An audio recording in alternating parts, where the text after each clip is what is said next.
täna oleme tulnud kopaga vanu rakkeid välja võtma ja uusi sisse panema.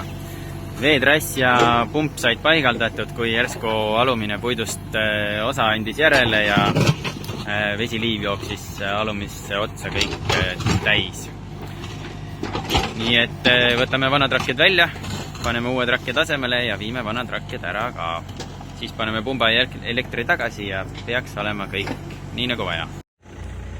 Ja oleme jõudnud omadega selle laudkastini, mis lasi liiva läbi.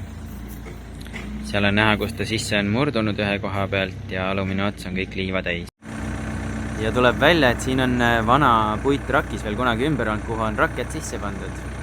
Vaat kui tore, sama koha peal 3 korda uut kaevu.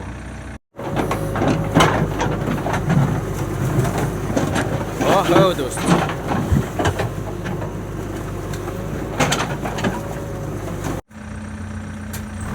Vesi voolab!